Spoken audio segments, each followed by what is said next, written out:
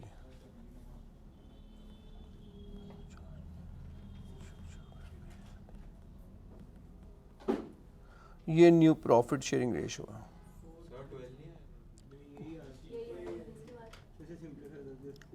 Simplify कर लेना आप, मैं सिंप्लीफाई के चक्कर में नहीं पड़ रहा, क्योंकि मैं शॉर्ट करूंगा तो बहुत से यहाँ पैदल बच्चे बैठे हैं, मैथ वीक है उनका, वो शॉर्ट का मतलब पूछने लग जाएंगे मुझसे। एक बार देखो फ्रॉम वाला केस समझ में आया कि नहीं आया?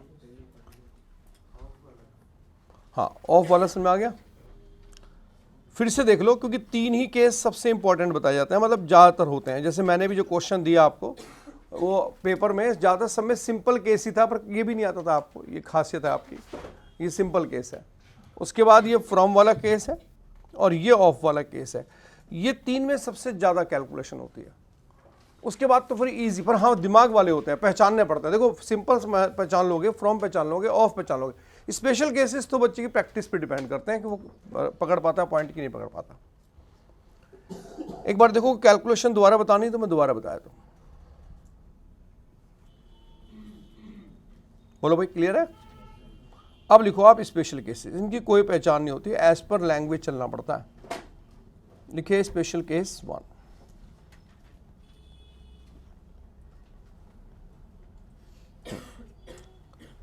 A B C 3 पार्टनर है, 3:2:1 की रेशो है। D एक नया पार्टनर आ रहा है 1/5 शेयर के लिए।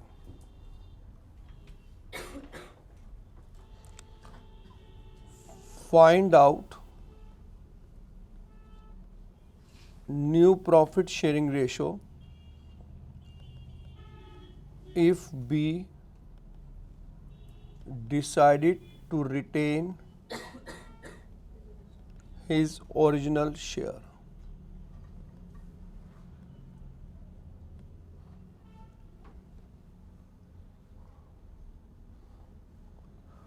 अब आप ध्यान से देखो, इसकी लैंग्वेज मैच ही नहीं कर रही, ना फ्रॉम वाला केस ना, और इस टाइप की लैंग्वेज स्पेशल लिखी है कि बी ने डिसाइड किया है कि वो अपना ओरिजिनल शेयर ही रिटेन करेगा।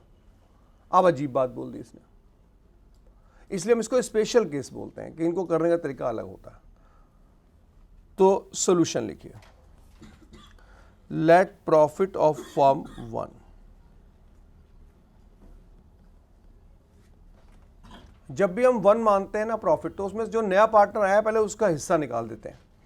तो बताओ 1 में से अगर मैं इसका हिस्सा निकाल दूं तो कितना बचा? 4/5। अब ये 4/5 बताओ किस किस का बचा? A B और C। लेकिन B जिद पकड़ गया, B कह रहा है मैं तो अपना ओरिजिनल शेयर रखूंगा। बताओ B का शेयर कितना है? इसमें से B का भी शेयर माइनस कर दो। ये नई बात सामने आई कि B का भी शेयर माइनस हो जाएगा। अब B का शेयर माइनस करने के लिए एलसीएम ले लेते हैं,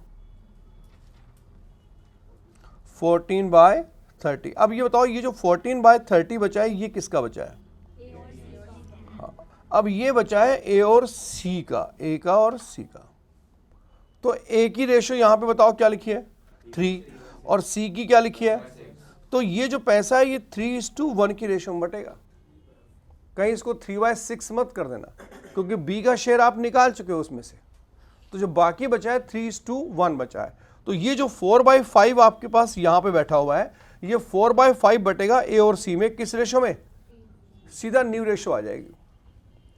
एक बार पहले दोबारा देख लो, मैं लिखना स्टार्ट करूं उससे पहले। प्रॉफिट फर्म का 1 रुपीज, 1 में से जो नया पार्टनर आया था D, पहले उसका माइनस किया। अब ये बचा था, ये वाला तीनों के लिए बचा था, पर तीनों में से B जिद पकड़ गया तो B का शेयर भी माइनस कर दिया। अब B का माइनस करने के बाद पक्की बात है ये जो बचा है ये A और C का ही बचा है। तो A और C किस रेशो में बांटेंगे इसको? 3:1 की रेशो में। बोलो ये बात समझ में आ रही है कि नहीं आ रही? यस। तो ठीक है, सोल्यूशन लिखो आगे। A's new share equal to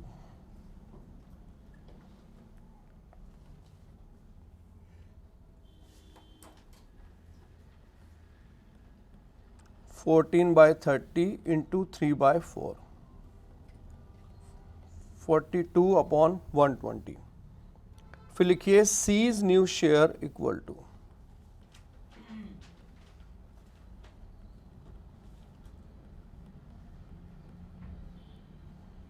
अब ऐसे लिखिए ए, ऐसे लिखिए बी, ऐसे लिखिए सी, ऐसे डी। ए का नया शेयर ये है, बी ने कहा था कि वो अपना शेयर ओरिजिनल रखेगा, सी का नया शेयर ये है और डी का नया शेयर है 1/5। एलसीएम ले लेते हैं 120, तो 42, 40, 14, ये कि 24, ये न्यू प्रॉफिट शेयरिंग रेशियो है। सैक्रिफाइस रेशियो तो आपको पता है कैसे निकालते हैं हम लोग, ओल्ड रेशियो माइनस न्यू। तो न्यू रेशियो ही तो नहीं आती थी हमारे को निकालनी, तभी तो फंस रहे थे हम बार बार। तो वो मैं लास्ट क्लास में अपना काम चला रहा था किस तरह से कि ये बच्चा न्यू रेशियो निकाल ले।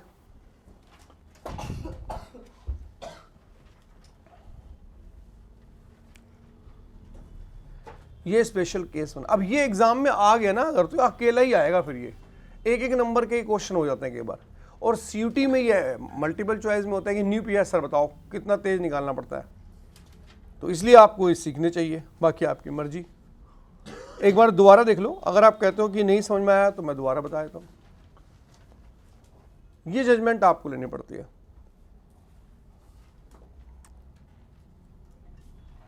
राइट। स्पेशल केस 2,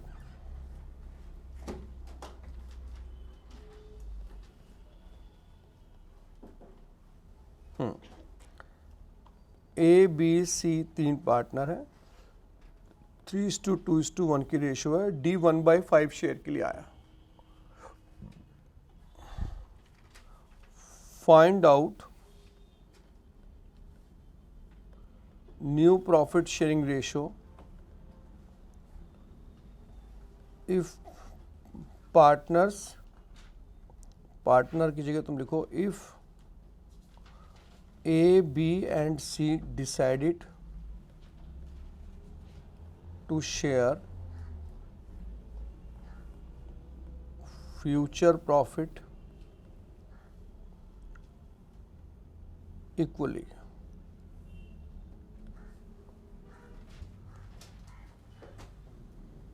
अब ये भी बढ़िया अजीब सी लैंग्वेज में लिख रहा है कि पार्टनर ए बी सी ने ये डिसाइड किया कि फ्यूचर में उनका प्रॉफिट इक्वली होगा। क्या मैं इक्वली को 1:1:1 बोल सकता हूं? तो रेशियो उन्होंने चेंज कर दिया। अब ये है आसान क्वेश्चन, अब मैं सॉल्व करूंगा तो टेंशन कोई नहीं है, लेकिन बस याद आ जाए एग्जाम में कि हाँ ये करना है। तो लिखिए solution, let profit of firm 1। हम कभी भी 1 मांगते हैं, इसमें से नए पार्टनर जो है उसका माइनस करते हैं, 1 में से 1/5। बताओ ये 4/5 बचा, भी किसका बचा है? ए बी और सी का।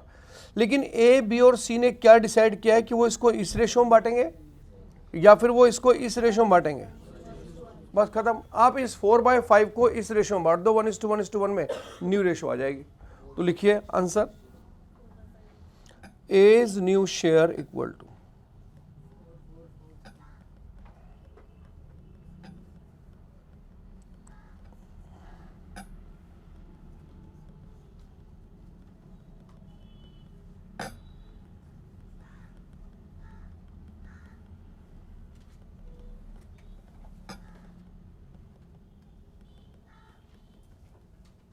हालांकि इक्वली है तो इसलिए 1/3 1/3 हो गया, हो सकता है वो रेशो कुछ और भी हो सकती थी। अब ऐसे लिखिए ए बी सी डी,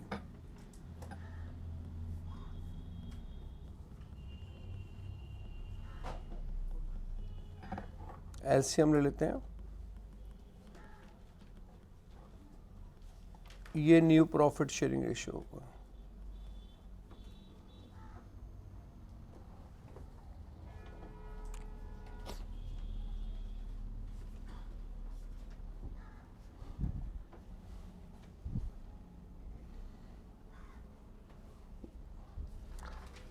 समझ में आया है? कोई डाउट है? स्पेशल केस 3, एक बार कैलकुलेशन देख लो, नहीं समझ में आया तो मैं दोबारा बता देता हूँ। और घर पे जाके इनको दोबारा पढ़ लेना, फिर मेकल करना ढंग से प्रैक्टिस, तब ये हाथ पे बैठेंगे, ऐसे अचानक नहीं आएगा। जिन बच्चों का एडमिशन करना पता चला बेचारा एडजस्टमेंट ऑफ कैपिटल आता है उसे क्वेश्चन में, रिवैल्यूएशन अकाउंट पूरा आता है, क्वेश्चन इजी था एग्जाम में, रेशो और टफ आ गई। इतनी अक्ल तो तुम्हें आ गई होगी, जैसे पूरा क्वेश्चन टफ नहीं होता, एक आधे पॉइंट पे बेस्ड होता है वो, और वो एक ही पॉइंट आपको नहीं आता, आपके नंबर चले जाते हैं। तो इसलिए हमें पढ़ना पड़ता है कि अगर वो एक क्वेश्चन ये कह दे कि भैया हम इस चैप्टर से टफ क्वेश्चन नहीं उठाएंगे, फिर तो हम सीबीएसई को बोले कि अच्छी बात बोली। वो यही तो नहीं बोलता कि सेपरेट टफ क्वेश्चन होंगे, नहीं, वो कहता है 16 नंबर का पेपर मैं टफ बनाऊंगा। तो हमने कहा 16 नंबर के क्वेश्चन ही अलग कर दो। वो क्वेश्चन अलग नहीं करता 16 नंबर के, वो मेन क्वेश्चन के बीच में वो 1 नंबर का पॉइंट डाल देता है, वो टफ वाला, उसका इंपैक्ट बाकी पे आ जाता है। तो जो बच्चे एडमिशन से पंगा ले रहे हो, ध्यान रखिए एडमिशन टफ नहीं है। मैंने एडजस्टमेंट ऑफ कैपिटल की क्लास ली थी, मैं शॉर्ट क्वेश्चन कराए थे, आपको याद है? वो 3-3 नंबर वाले क्वेश्चन, वो सारे वो खाएगा ही, न्यू पीएसआर खा जाएगा वो क्वेश्चन, जबकि कुछ नहीं होता उसके अंदर, इजी होता है। पर न्यू पीएसआर नहीं आएगा तो गड़बड़ हो जाएगा। स्पेशल केस थर्ड लिखो।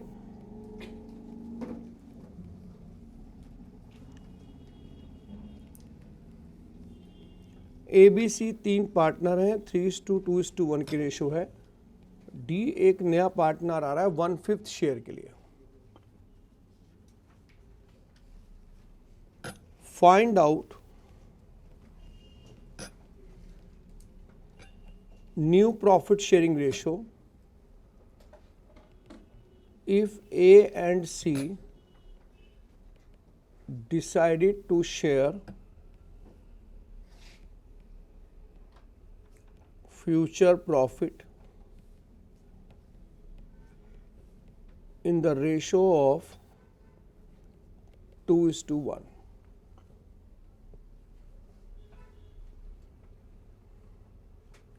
अब देखा जाए तो ये जो केस है, ये केस 1 और 2 का मिक्स है। चलो मैं आपको कंफ्यूज नहीं करता, मुझे बताओ कि जो बाकी के पार्टनर बचे डी के बाद, वो कौन थे? ABC तीनों थे, बोलो हाँ है ना, 3 थे। लेकिन यहां पे डिसाइड किसने किया है कि फ्यूचर में प्रॉफिट कैसे बांटेंगे? तो कौन गायब है? बी के बारे में कुछ नहीं बोल रहा।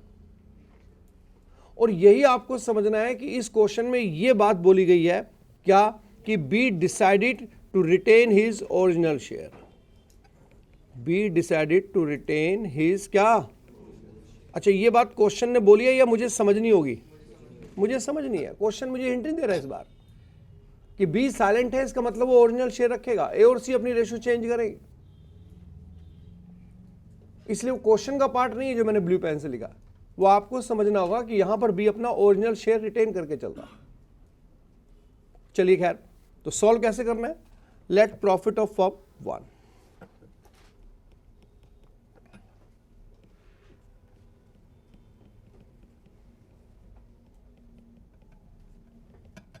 वन में से माइनस कीजिए 1/5, 4/5।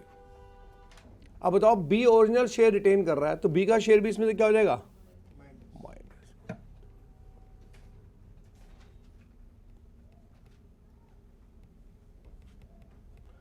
अब ये बताओ, ये 14/30 किसका शेयर बचा है?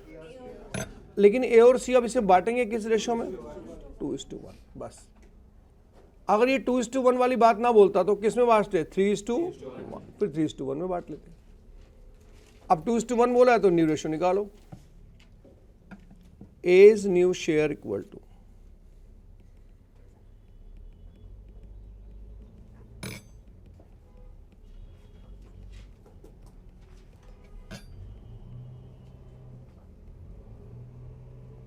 C's new share equal to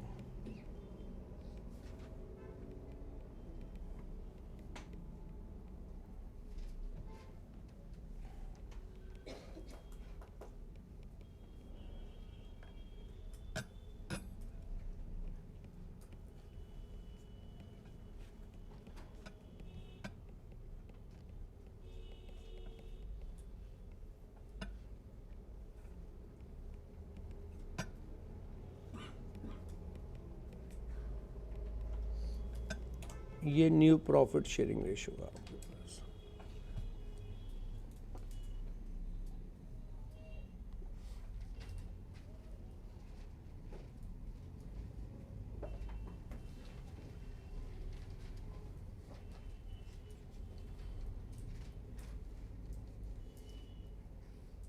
समझ में आ रहा है ये? इसको याद कर लो, रट लो कैसे भी। इनमें से कोई क्या आएगा पता नहीं, 2 या 3 क्वेश्चन तो डालेगा वो, पक्का डालेगा। मतलब जितने भी केस में पढ़ा रहा हूँ इनमें से 2 या 3 तो एग्जाम में देता है वो, चाहे वो बड़े क्वेश्चन में दे, सेपरेट दे, 1 मार्कर में देगा जरूर। नेक्स्ट लिखो स्पेशल केस 4।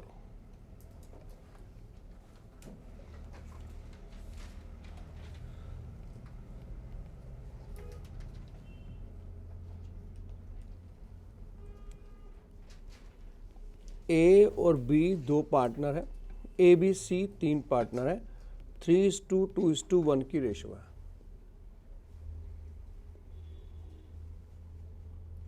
चलो 2 पार्टनर करो, इसमें कैलकुलेशन टफ हो जाएगी तुम्हारे लिए। ए और बी 2 पार्टनर है, 3:2 की रेशो है।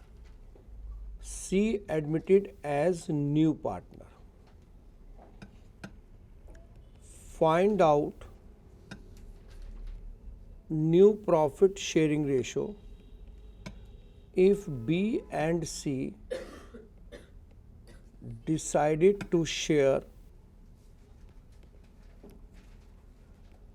future profit in the same ratio as of A and B। B और सी ने ये डिसाइड किया है कि उनके बीच की रेशो वही होगी जो रेशो ए और बी के बीच में है।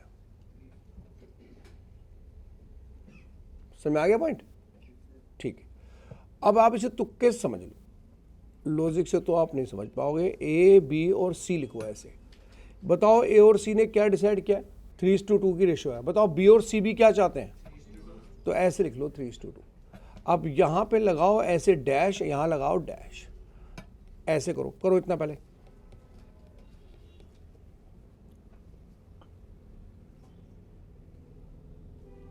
ठीक है, अब ऐसे क्वेश्चन करने का तरीका ये बताया जाता है कि नीचे वाले को ऊपर वाले से मल्टीप्लाई करना होता है। लेकिन मल्टीप्लाई कैसे करना होता है? पहले इसको इससे करना होता है, फिर इसको इससे, इधर जो फिगर होती है। जैसे इसको इससे करूंगा, फिर इसको इससे करूंगा, जैसे इसको इससे करूंगा, फिर इसको इससे करूंगा, क्योंकि 2 ही पार्टनर है, 3 भी हो सकते हैं, 4 भी हो सकते हैं। तो ये ट्रिक बताई जाती है कि आप ऐसे मल्टीप्लाई करो। अब ये तो यहाँ कोई फिगर ही नहीं है, तो यहाँ तो मल्टीप्लाई होएगा नहीं, पर यहाँ फिगर है। बताओ पहले इसको इससे मल्टीप्लाई करो, कितना आ रहा है? 9। तो आप यहाँ पर लिखो 9, यहाँ पे क्या आएगा? 6। तो इसको तो मल्टीप्लाई कर लिया। अब इसको 2 को इससे मल्टीप्लाई करो, कितना आ रहा है? 4। 9:6:4, ये न्यू PSR आ गई, खत्म बात। समझ में आ गया? ये लो बेटा, तुम्हारे लिए तो बताना ही पड़ेगा मुझे, डिजाइन बनाने तो सिखाएगा ही टीचर। ये लो, ये डिजाइन बना लो आप, ऐसे मल्टीप्लाई करना है बस, न्यू रेशो आ जाएगी आपके पास। ये लो, एक और करके दिखाओ। ए और बी 5:3 की रेशो है, सी आ गया नया पार्टनर, वो भी चाहता है कि हमारे बीच वही रेशो जो ए और बी के बीच में है। करो, कर लो ताकि डिजाइन बनाना आ जाए आपको।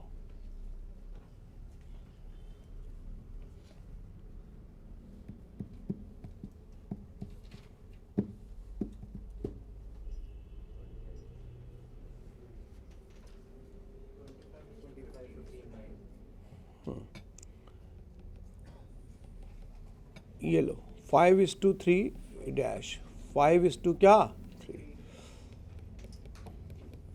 25 15 9।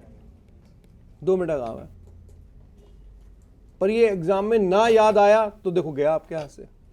बात जरा सी है बस, हर एक के अंदर याद आने पे डिपेंड आपकी मेमोरी कितनी है। नेक्स्ट लिखो स्पेशल केस 5।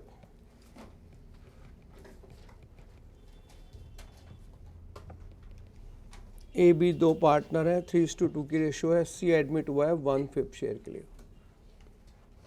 ये सबसे डेंजर केस है जो मैं अब आपको पढ़ा रहा हूँ, टफेस्ट केस बताते हैं इसको। नालायक बच्चे इसमें प्रिंटिंग मिस्टेक बोलते हैं। ठीक है, लिखिए, C took from A 1/3 of his share।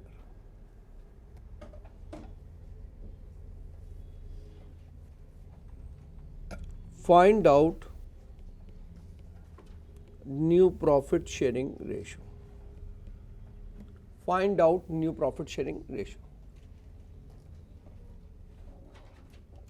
अब नालायक बच्चे इसमें प्रिंटिंग मिस्टेक बताओ क्यों बोलता है? नहीं, नालायक बच्चा प्रिंटिंग मिस्टेक ये बोलता है कि सर उसने ये तो बताया कि उसने ए से कितना लिया, पर उसने ये नहीं बताया उसने बी से कितना लिया। इसका मतलब ये इनकम्प्लीट क्वेश्चन है सर, प्रिंटिंग मिस्टेक है, पेपर गलत सेट हुआ है। ये नालायक बच्चा बोलता है जो कि इस क्लास में है। इसलिए आपके लिए यहां पर एक खास बात बोल रहा हूं, देखो इधर, सी took from A 70% of his share from A। बताओ सी ने ए से अपने शेयर का कितना परसेंट लिया, तो बाकी कितना बचा, तो वो किससे लिया होगा।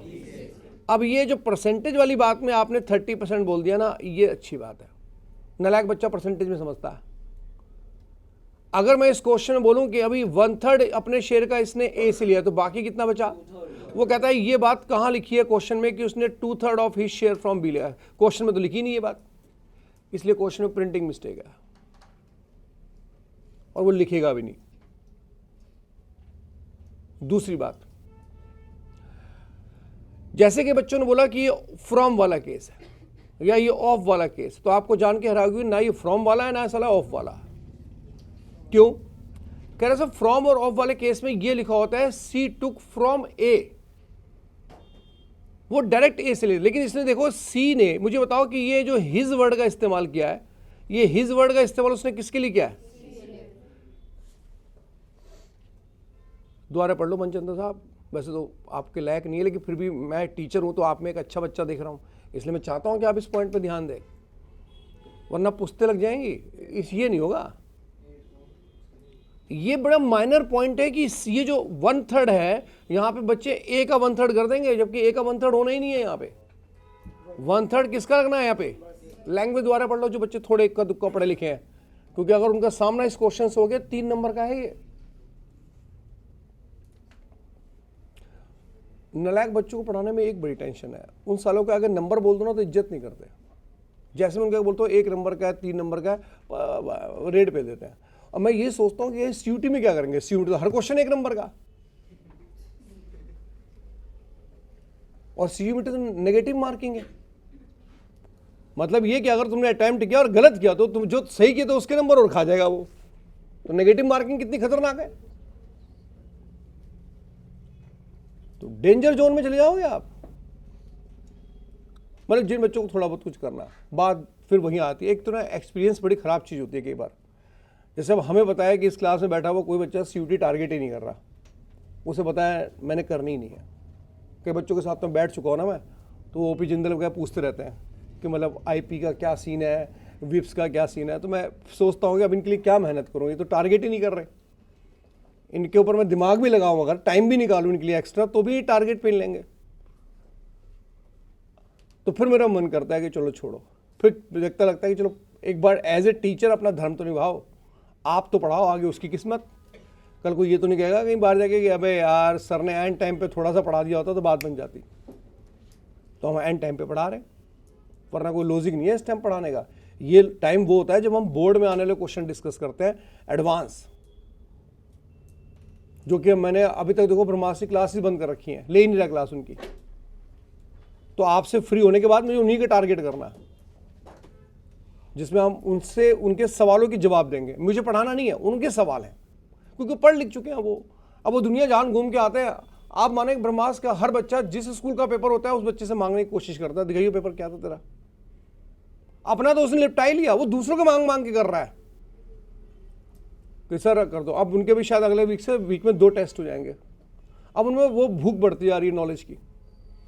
तो पेपर देखते हैं, फिर देखते हैं हाँ सर ये तो कुछ भी नहीं था, हाँ सर इसमें नया पॉइंट मिला, सर इसमें ये चीज़ समझ में नहीं आई कैसे होगी। तो अब उनके पास कलेक्शन है प्रॉब्लम्स की। तो मैंने कहा और बढ़िया प्रॉब्लम कलेक्ट कर लो आप। तो बीच में उन्होंने कहा सर बहुत प्रॉब्लम है, बहुत प्रॉब्लम है। तो मैंने उनकी एक क्लास रखी। मैंने कहा मैं वादा करता हूँ आधे घंटे भी मुझे रोक नहीं पाओगे आप, इतने भी डाउट नहीं होंगे। और एग्जैक्ट वही हुआ कि 15 मिनट के अंदर उनके सारे डाउट क्लियर हो गए। 15 मिनट में डाउट कैसे क्लियर हो गए? क्योंकि मुझे सिर्फ इशारे में बात बोलनी पड़ती है और बात पकड़ लेते हैं 2 मिनट के अंदर। कि हाँ ये अच्छा, ये तो जरा सी बात थी। इसलिए मैंने उन्हें 1 महीने का टाइम दिया। मैंने कहा 1 महीने कलेक्शन कर लो, जहां से उठा सकते हो क्वेश्चन उठा लाओ, जहां से मर्जी उठा लाओ। डीके गोयल, ये सेंट्रल स्कूल के पेपर है, सीबीएसई बोर्ड के सैंपल पेपर, और कोई तोप खां बन रहा हो उठा लाओ। और यकीन मानिए एक से बढ़कर एक पेपर देख रहे हैं, लेकिन उन्हें कुछ मिल नहीं रहा अब उसके अंदर, कुछ नहीं मिल रहा उनको। पेपर कह रहे जरा घटिया पेपर है, हर पेपर को घटिया बोल देते हैं वो। तो मैं लास्ट क्लास में जो बात आपसे कर रहा था वो यही थी कि जज्बा होना चाहिए, वो उनमें दिखता है। अब वो डरते नहीं है। जैसे ऐसा नहीं कि चैलेंज उनके आगे नहीं आते, फंस जाते हैं क्वेश्चन में, लेकिन जज्बा इतना ही होता है कि हाईएस्ट क्वेश्चन मांगते हैं वो। अब मुझे कहने लगे हैं थोड़े दिन बाद, सर टफ बनाना पेपर, सर ढंग का बनाना पेपर, सर ढंग का बनाओ पेपर, ऐसे बोलते हैं मेरे को। तब हमें लगता है कि हमारे अंदर का टीचर होने का फायदा हुआ। कुछ बच्चों को तो हुआ, बाकी लपेटे तो हमने सभी, पर सब लिपटे ही नहीं। इस क्लास में 4-5 बच्चे हैं जिनके लिए मैं पढ़ा रहा हूं। मुझे लगता है कि वो चाहे अपने अंदर तो चेंजेस ला सकते हैं। बाकी तो मुझे मालूम है पूरी क्लास मस्त बैठी है, विप्स की तैयारी में, आईपी 10-15 लाख रुपए लेके बैठे हैं हाथ में कि भैया पापा को बोलेंगे मोटा डोनेशन आईपी। मुझे क्यों परेशान कर रहे हो? तभी मैंने कहा कि मैं 10 जनवरी तक तुम्हारे साथ खेलूंगा, 10 फेब तक। उसके बाद मैं परेशान होने वाला नहीं, क्योंकि तुम तो डोनेशन वाले बच्चे हो। तुमने देना मोटा पैसा, तुमने एडमिशन ले लेना आईपी में जाके, या कहीं भी ओपी जिंदल में या अमेठी में, तुम जहां तुम्हारी जिंदगी तुम्हें खींच के किस्मत ले जाए तुम्हारे को। क्योंकि बिजनेस में तो इतनी जल्दी जाओगे नहीं, वो तो दुकान पे 1-2 घंटे के लिए बैठोगे ज़्यादा। फैक्ट्री पापा 1-2 घंटे के लिए बैठाएंगे। उन्हें पता है कि जिंदगी एक बार फैक्ट्री पीछे पड़ गई तो जिंदगी भर नहीं छूटेगी। एक बार काम धंधा पीछे पड़ जाता है, फिर वो आपको फिर नहीं पीछा छोड़ता। वो फिर तो लग गया, वो मरते दम तक लगा रहेगा साला। तो वो भी जानते हैं कि भाई थोड़ा बहुत पढ़ ले तो देख ले दुनियादारी, वरना फिर तो ये है ही। तो आपके लिए मैं इसलिए बता रहा हूं कि बार बार बच्चों को टोकता हूं कि अगर क्या पता किसी बच्चे का जमीर कब जाग जाए, कब किसके अंदर आग लग जाए कि यार नहीं भाई करना है, तो कर लो तो अच्छी बात है, नहीं करोगे तो फिर रोना ही है किस्मत में, और क्या करोगे। ये केस देखो आप, ये सबसे इंपॉर्टेंट स्पेशल केस बताया जाता है। और मुझे लग रहा है अभी भी कई बच्चों ने इसकी तरफ देखा तक नहीं ढंग से। जानते हो क्यों देख रहे हो इसे ढंग से? टारगेट ही नहीं उनका। वो कह रहे रिटायरमेंट पढ़ लेंगे। तो प्लीज कोशिश करें, देख ले तो अच्छा। अब यहां बैठ के मुझे पता चल जाता है कि बच्चा ढंग से नहीं पढ़ रहा, तो मन मर जाता है टीचर का कि साले ये अभी भी नहीं पढ़ रहा। और ऐसे ही बच्चा जब बाद में आके मेरे आगे जज्बाती बातें करता है तो मुझे गुस्सा आता है। फिर मैं बॉडी लैंग्वेज अपनी बदल लेता हूं, भैया मुझे माफ कर, तू जा यहां से।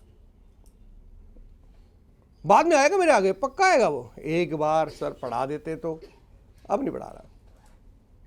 तो यहां बैठ के देखा है ना उस बच्चे की हरकतें देखी हैं उसकी, तो लगता है कि आप मेरी क्लास जब पढ़ा रहा था, ये हरकत कर रहा था, तो अब क्या करेगा तू?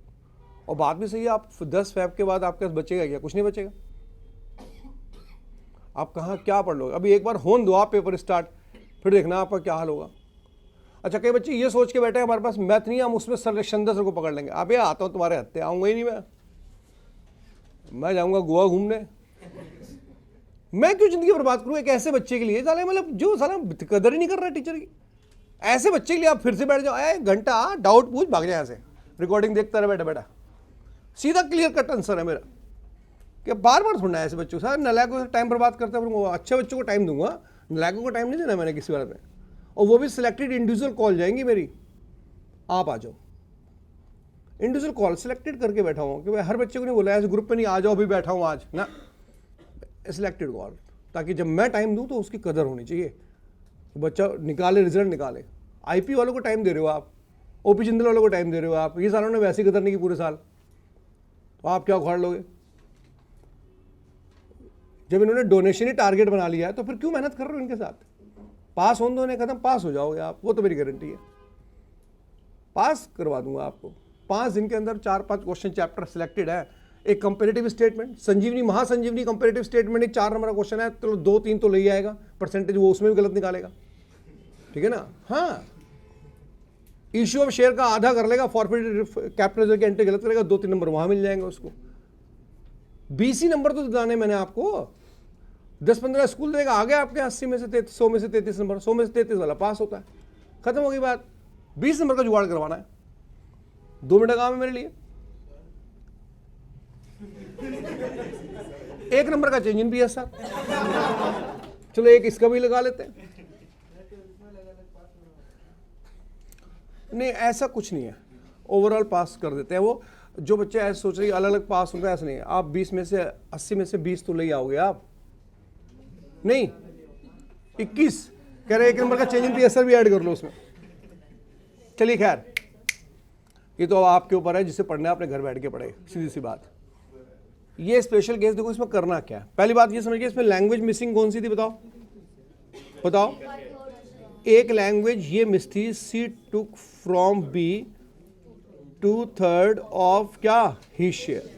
एक और बढ़िया बात समझ लो कि इसमें हिज वर्ड का इस्तेमाल सी के लिए किया गया है, ए और बी के लिए नहीं किया गया, इसलिए अच्छे क्वेश्चन में से एक काउंट होता है। तो चलिए इसे सॉल्व करते हैं। आप सॉल्यूशन लिखते हैं, लिखिए सी टुक फ्रॉम ए से कितना लिया, सी का शेयर है कितना, अपने ही 5 का 1/3, यानी कि 1/15 उसने ए से लिया। सी टुक फ्रॉम बी,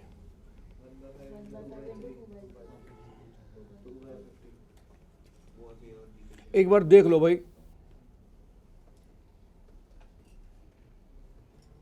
ए से इतना लिया उसने, बी से इतना लिया। अब लिखिए as new share equal to, A के पास था कितना 3/5, कितना इसने उसको दे दिया, तो एलसीएम रहता, ये ए का न्यू शेयर है। कैलकुलेशन समझ में नहीं आ रही तो पूछ लेना भाई। B's new share equal to,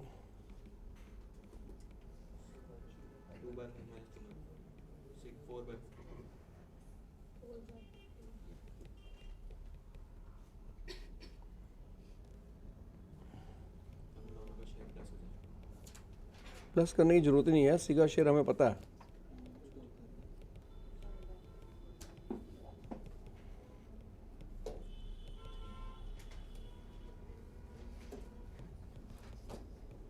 ये लिखिए न्यू प्रॉफिट शेयरिंग रेशियो।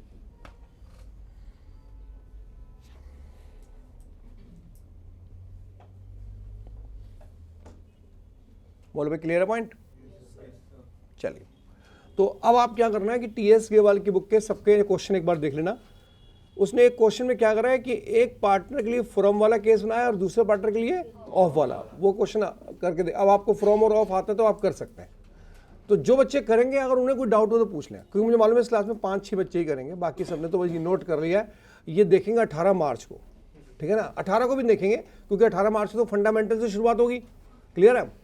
तो 19 या 20 मार्च को इस बेचारे का नंबर आएगा, और जब 19 और 20 को नंबर आएगा तो प्रेशर इतना हाई होगा दिमाग में, क्योंकि छोड़ दे यार, इससे बढ़िया मैं वो कर लेता हूँ बुक 2।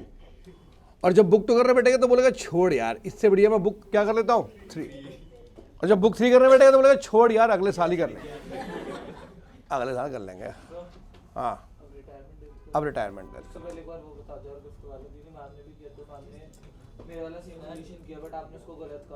क्या करा मैम ने? 3:1 में बांट। अभी रुक कर आता हूँ, जाओ। हाँ बेटा, क्यों नहीं पे सकते? सर एक बार यार वो बता दो। तू तो चुप रहा सारे पे प्लीज।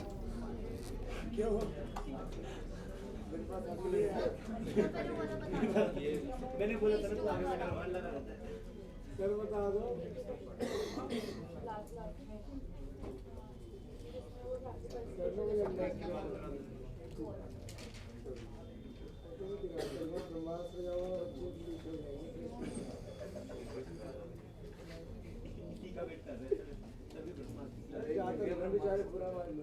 देखो यार, वो बता दो यार, देखो यार, रिटायरमेंट और डेथ में ज़्यादा टाइम बर्बाद नहीं करेंगे। मेरा टारगेट एरिया है इसमें लोन अकाउंट। कई स्कूलों ने लोन अकाउंट को लेकर बहुत छेड़खानी कर दी है इस बार।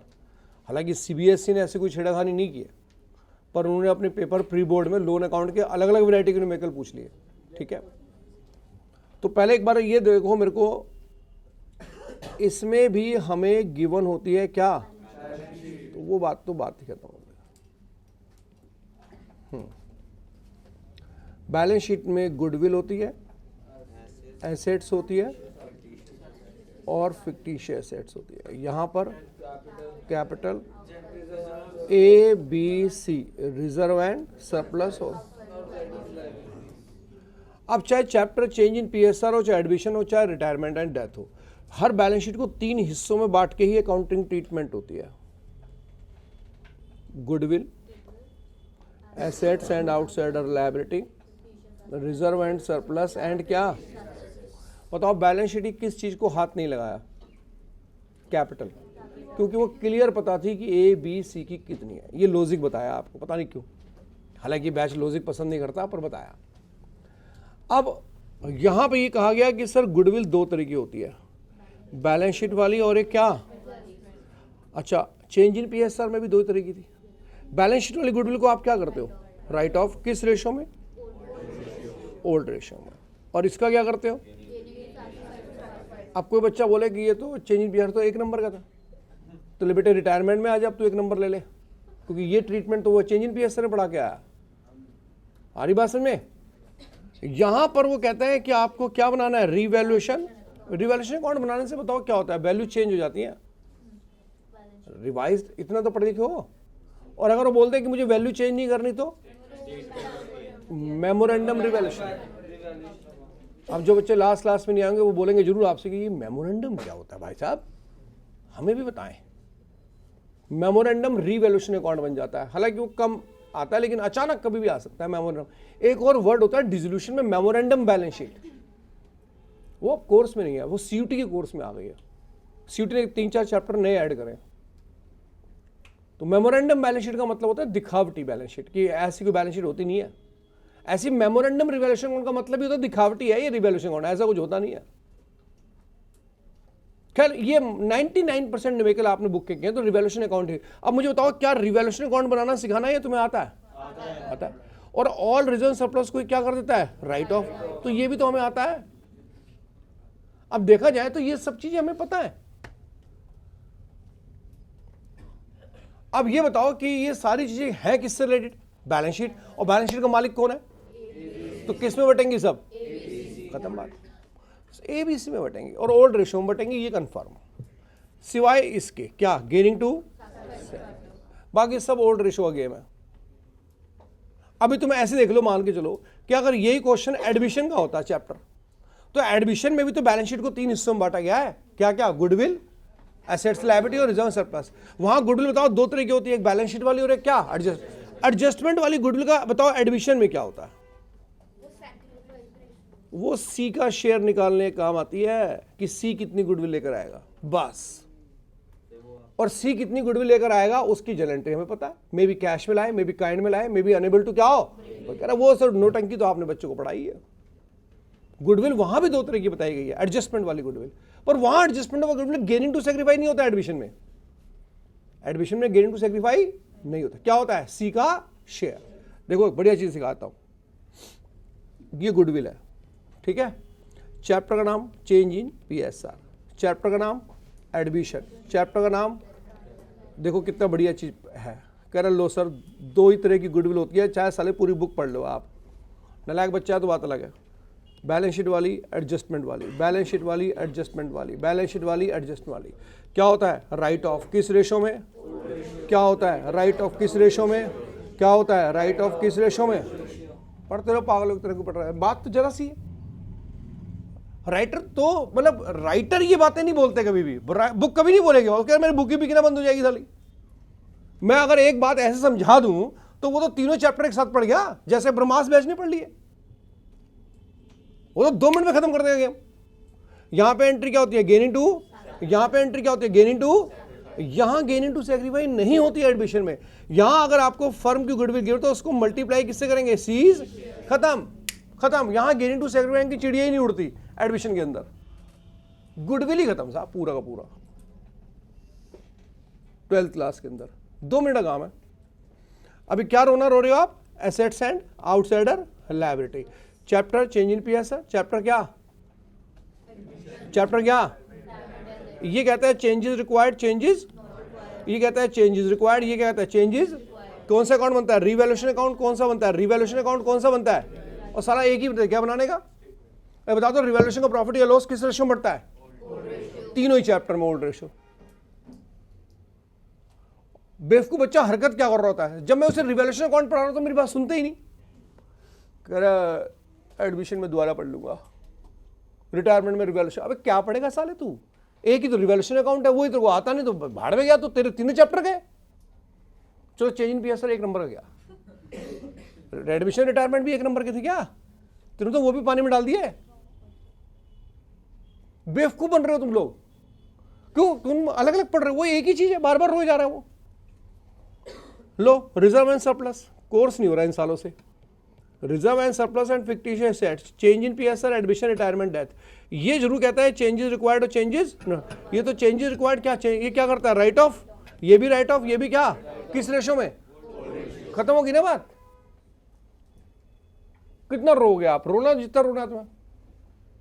और इसी बात का दिमाग लगा के मैं तुम्हें पढ़ा रहा था, एडजस्टमेंट ऑफ क्या, capital, change in PSR, admission, retirement and death. Target क्या है? एक ही लैंग्वेज थी जिससे पता चलता है कि क्वेश्चन एडजस्टमेंट ऑफ कैपिटल का है, हाँ है ना?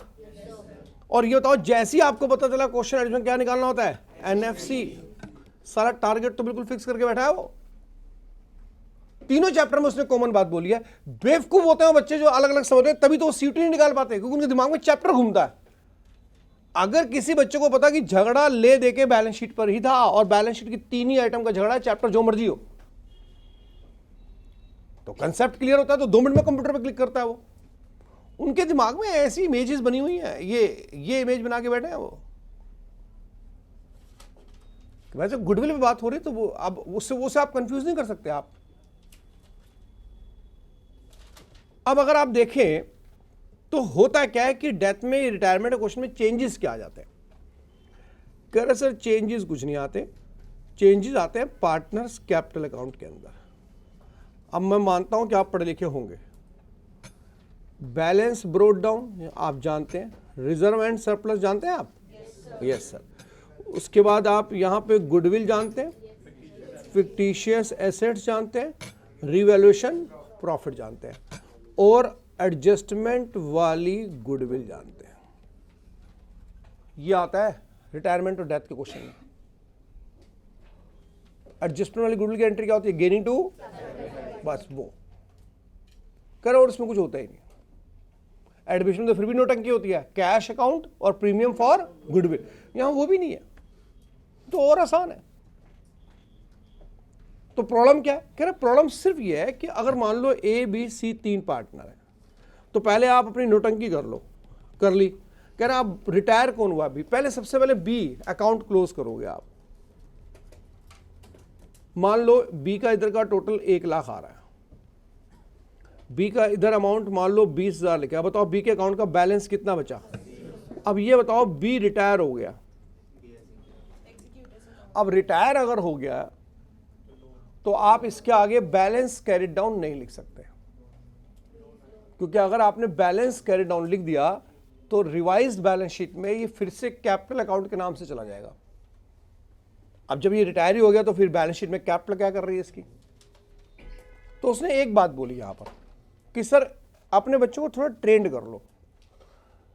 अगर उसका बैलेंस 80,000 था तो बैलेंस शीट में जाओ और बैलेंस शीट में जाके देखो क्या 80,000 रुपए कैश पड़ा है तुम्हारे पास। दोबारा बोल देता हूं कि नालायक अभी भी लाइट ले रहे हैं।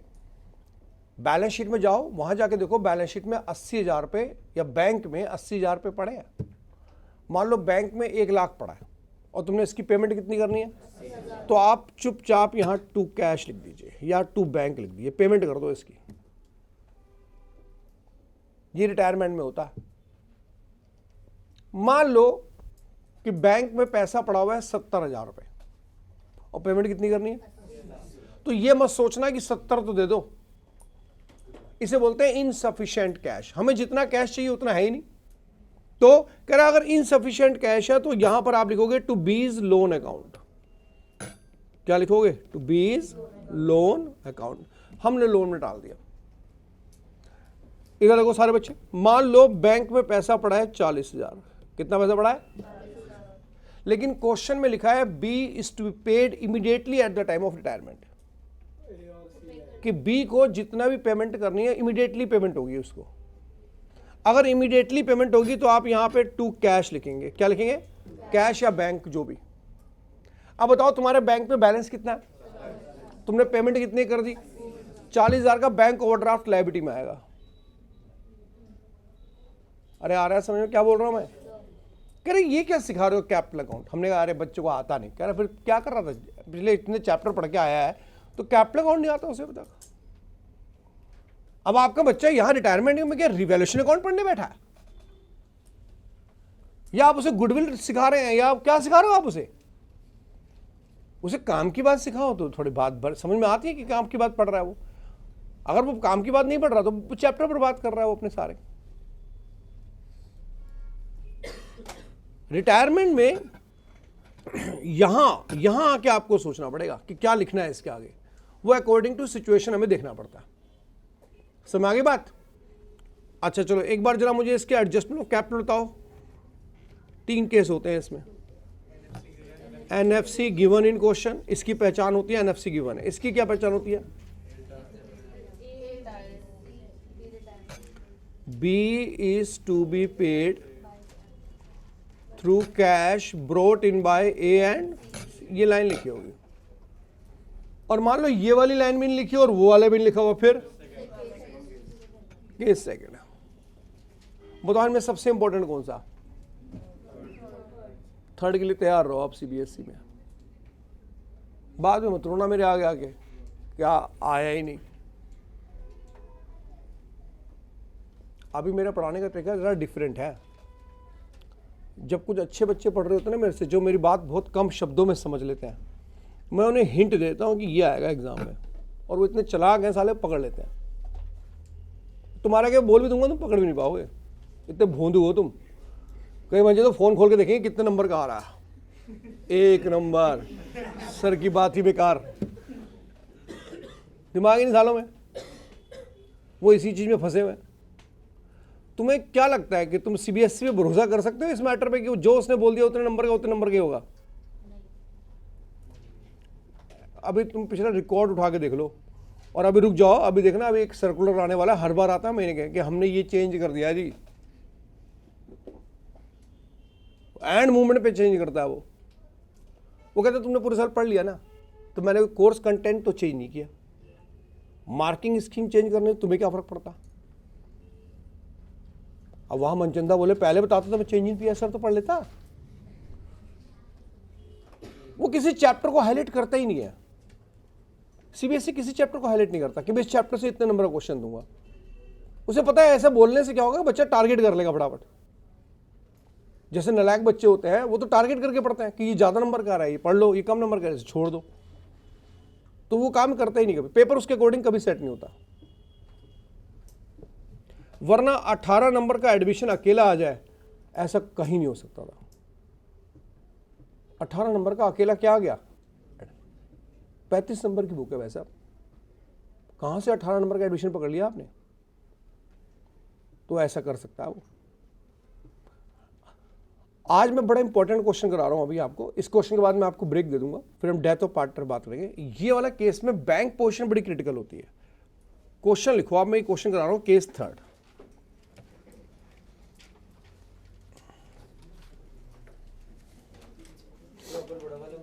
हाँ, ज्यादा बड़ा नहीं बनाऊंगा, मेरे टारगेट पे रिवैल्यूएशन अकाउंट नहीं है इसमें।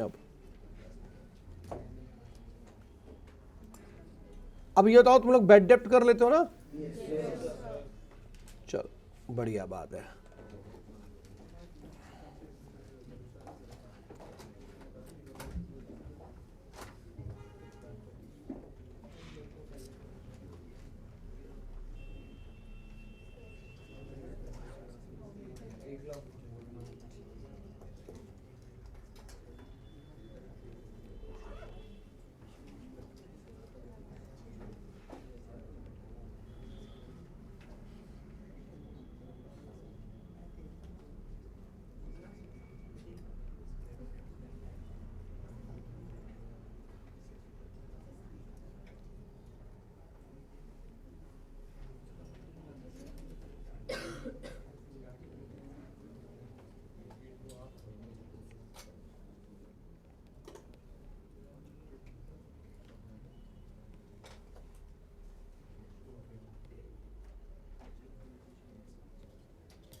ए बी सी 3 पार्टनर हैं, 5:3:2 की रेशो है।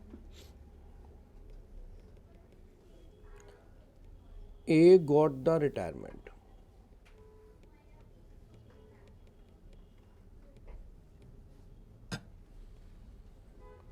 New ratio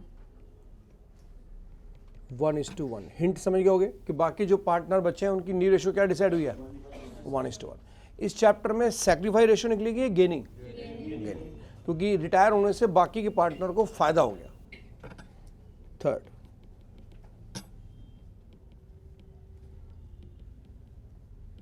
other assets valued at 7 lakh,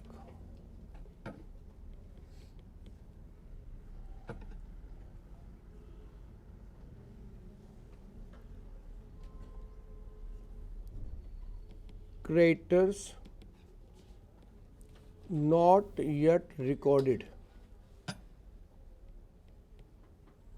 30,000,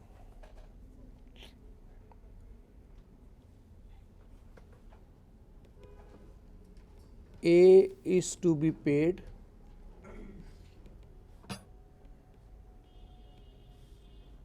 through cash brought in by B and C.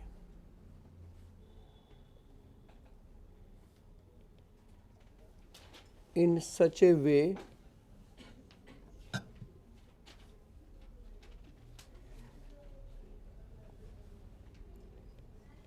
their capital should be proportion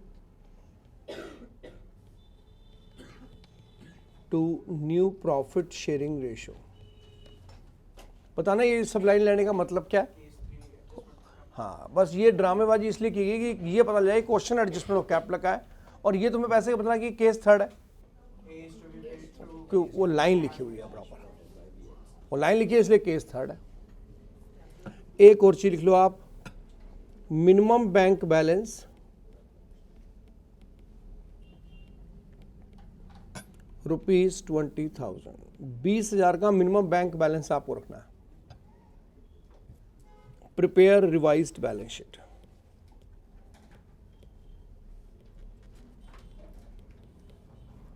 एक चीज और लिख लो इसमें, एक और लिखो, firms goodwill valued at 1,50,000। Firm की गुडविल 1,50,000 रुपये। ट्राई कर सकते हो आप।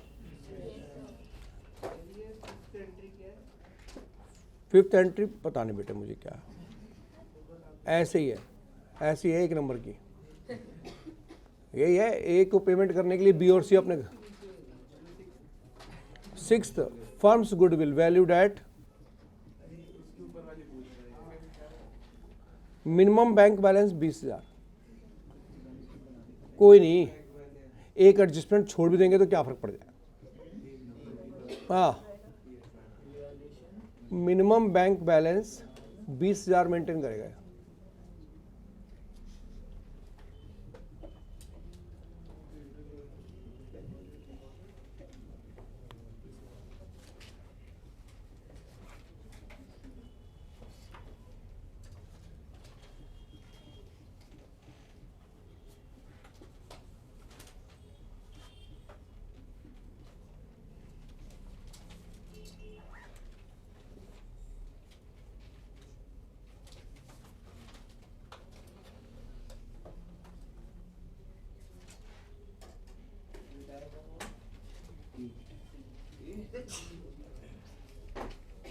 अगर आप बातचीत करके करना चाहते हैं तो फिर मैं ही कर देता हूँ।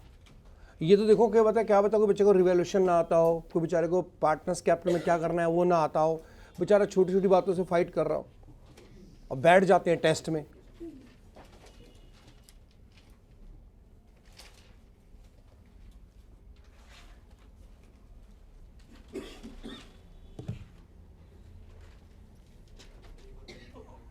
हाँ बेटा, बैलेंस शीट देखो बेटा,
एक बार ये देख लो सारे, मैंने सबसे पहले एडजस्टमेंट और गुडविल के लिए गेनिंग रेशियो निकाली है, न्यू रेशियो माइनस क्या, ओल्ड रेशियो, और मेरी गेनिंग रेशियो क्या आ रही है 2:3, और ये मैंने एंट्री की है BC2A, ए की गुडविल, फर्म की गुडविल 1,50,000 थी, 1,50,000 में जो ए का हिस्सा बनता है लिख देता हूँ, हाँ 1,50,000 फर्म की गुडविल है, इसमें ए का हिस्सा बनता है 5/10, ऐसे मैंने ये निकाला है। इसी अमाउंट को गेनिंग रेशियो में बांटना होता है 2:3 में। ये एडजस्टमेंट वाली गुडविल भूल जाओगे आप, और यही कैपिटल अकाउंट में आनी होती है यहां पर। आप पहले जरा ये देखो, ये सब आपकी चीजें मैच कर रही है कि नहीं?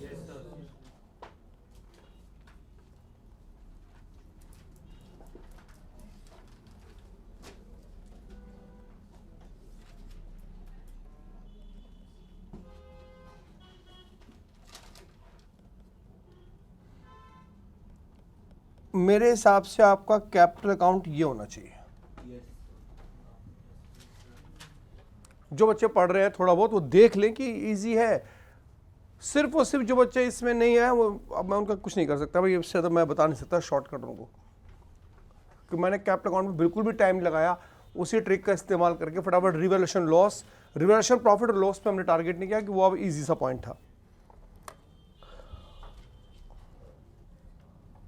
अब सारे इधर देखो, मैं नए तरीके से कर रहा हूँ, देखो इधर टाइम बचाने के ट्रिक है, बाकी अगर आप कर लो तो ठीक है, वरना कोई बात नहीं। देखो इधर कैसे करते हैं, सुनो इधर, ये बताओ ये कौन सा केस है। 2 मिनट के लिए बोर्ड से निगाह मत हटाना, जो मैंने पहले तरीका बताया वो कर लो तो अच्छा है, लेकिन ये उससे का शॉर्टकट आता है। 3 लाख, 4 लाख, इधर का टोटल आ रहा है 4,75,000। बोलो यहाँ का भी कितना आना चाहिए, 4,75,000 आना चाहिए, लेकिन कितना आ रहा है, 4,75,000 में से माइनस कर दिया 85,000, यहाँ बैलेंस बच रहा है 3,90,000। बिना सोचे समझे यहाँ लिखो टू बैंक अकाउंट, बिना सोचे समझे। केस थर्ड में हम यहाँ बिना सोचे समझे क्यों लिख रहे हैं, कह रहे आपने क्वेश्चन की लैंग्वेज पढ़ी नहीं शायद। A is to be paid through cash brought in by, A को पेमेंट होगी होगी, चाहे उन्हें अपने घर से कैश क्यों ना लाना पड़े। तो जब इतनी बड़ी बात हो गई, क्वेश्चन ने लिख दी, तो क्या आपको लगता है कि अभी भी आप इसकी पेमेंट रोक लोगे? इसलिए केस थर्ड में पेमेंट होनी ही है। बैंक में बैलेंस हो ना हो तुम्हारी टेंशन खत्म, वो क्वेश्चन सेट ही इसी हिसाब से किया जाता है। केस थर्ड में यहां हमेशा कैश बैंक क्यों लिखते हैं, लॉजिक समझ में आ गया? अच्छा, अब मैं ये देख रहा हूं कि साला ये क्वेश्चन तो एडजस्टमेंट ऑफ कैपिटल का, तो क्या करें? कह रहे सर यहीं पे, अब आप बच्चों को ज्यादा टाइम मत बर्बाद कराओ उसका सीबीएसई में, यहीं पे हम लिखेंगे टू बैलेंस कैरिड डाउन, और मैं अब एनएफसी निकालने के लिए वर्किंग नोट में जा रहा हूं। क्या निकालने के लिए? एनएफसी। पहले हम क्या करते थे, टाइम बचा के इसे ब्रोट डाउन करते थे, कह रहे थे उसमें टाइम वेस्ट होता है क्योंकि एक्सटेंड होगा अकाउंट, तो अब बच्चों को ऐसा मत करें। तो वर्किंग नोट में जा रहे हैं, वहां क्या करना है, चलो वर्किंग नोट में चल के निकालते हैं। आप इधर का टोटल बताओ कितना आ रहा है, 2,06,000। 2,06,000 में से आप ये सब माइनस कर दो, 2,60,000, हाँ 2,60,000 में से वो माइनस कर दो। चलो पहले वर्किंग नोट बनाओ सारे साफ सुथरा।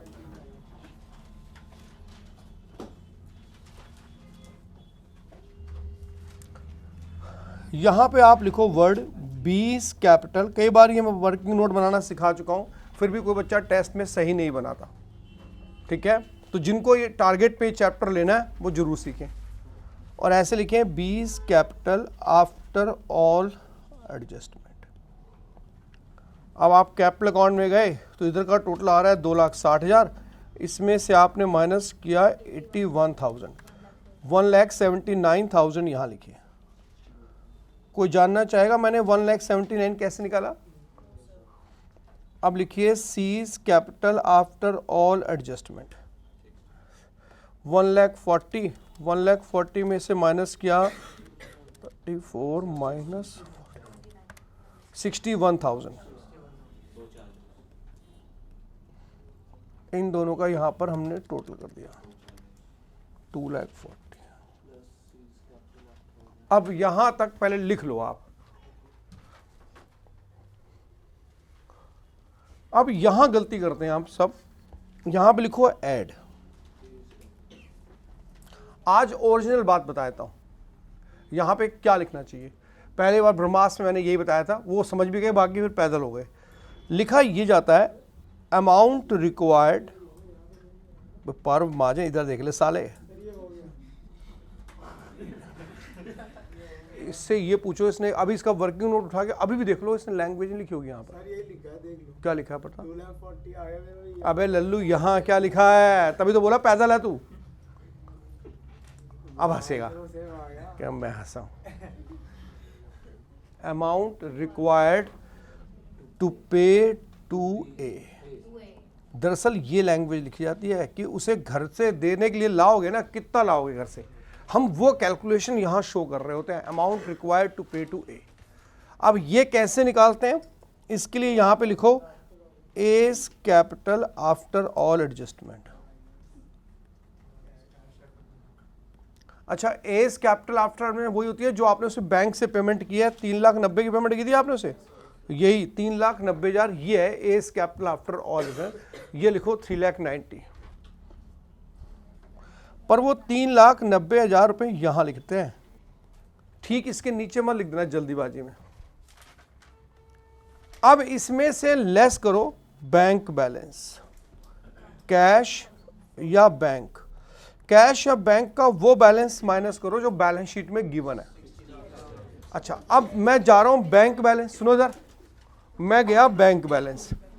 अब बैंक बैलेंस क्वेश्चन में बताओ कितना गिवन है? 60। मैं 60 माइनस करता, लेकिन क्वेश्चन ने कंडीशन लगा दी। क्या लगा दी? कि मिनिमम बैंक बैलेंस तो 20,000 रखना ही पड़ेगा। मिनिमम बैंक बैलेंस तो बताओ मैं वहां पे 60 यूज कर सकता हूं या 40 कर सकता हूं? इसलिए वहां 40 हो गया। अगर वो मिनिमम वाली बात ना लिखी होती तो ये अमाउंट 60 ही होता। अरे नलायकों को समझ में आ रहा है? अब 3,90,000 में से 60 करो, माइनस कितना बचा? 3,50,000 यहां लिखना होता है, इस 240 के नीचे। अब इसके अंदर हम ऐड कर देते हैं 3,50,000, 5,90,000 ये एनएफसी है।